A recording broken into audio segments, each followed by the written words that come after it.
देख रहे हैं, अगर आपने पेशेंटली उसी चीज को वहीं की वहीं रिजॉल्व करने की कोशिश की तो आपका काम बहुत ही आसान हो जाता है। मैं आपको एक एग्जांपल देती हूँ।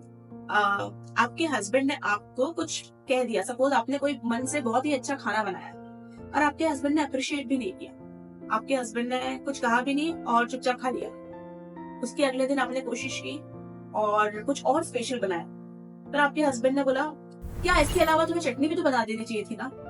तो आपको लगा कि मैंने इतना सब कुछ बनाया, वो इनको नहीं दिखाई दिया, सिर्फ चटनी नहीं बनाई ये दिखाई नहीं दिया। एनीवेज, थर्ड टाइम किसी और के सामने उन्होंने किसी और की तारीफ कर दी कि वो बहुत ही अच्छा खाना बनाती है। फोर्थ टाइम शायद आपके बच्चों के सामने आपके हस्बैंड ने आपके ऊपर चिल्ला दिया।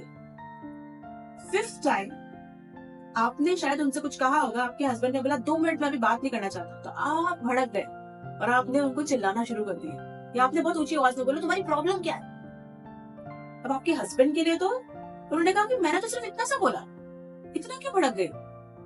पर वो आपके लिए एक अलग कहानी थी, क्योंकि आपके इमोशंस पाइल अप होते जा रहे थे ना, आपके इमोशन सारे पाइल अप हो गए थे, तो लास्ट में आपने एकदम भड़क के बोला। पर ये बात उनको तो नहीं पता।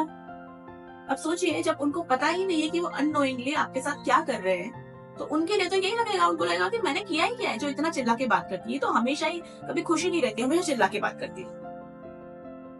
अब इसी जगह अगर हम इस चीज को, सिचुएशन को फ्लिप कर दें, फ्लिप भी ना करें, हम ये समझे बहुत थोड़ा पीछे चले जाए। हम जब पहली बार उन्होंने ऐसा कहा, उन्होंने आपको अप्रिशिएट ही नहीं किया, आपने बहुत अच्छे से कुछ बनाया, उन्होंने अप्रिशिएट ही नहीं किया, तो आपने शायद सोचा हो सकता है कि ये बहुत थके हुए हैं, या हो सकता है कि ये कुछ और सोच रहे हैं, या हो सकता है कि शायद उनको ये खाना पसंद ही नहीं। तो अगर उनको ये खाना पसंद नहीं है, अब बोलोगे कि क्या आपको ये सब्जी पसंद नहीं आई?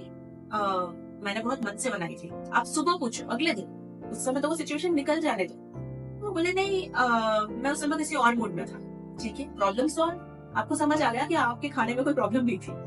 सेकंड सिचुएशन, वो बोले नहीं मुझे ये सब्जी इतनी खास पसंद ही नहीं है। ओके, तो अगली बार से इतनी मेहनत करने की जरूरत ही नहीं है, ये सब्जी नहीं बनाओगे आप। थर्ड सिचुएशन, बोले खाना बहुत टेस्टी था, पर मैं एक्चुअली इतना ज्यादा खाने में इन्वॉल्व हो गया कि आपकी तारीफ करना ही भूल गया। Sorry, problem solve.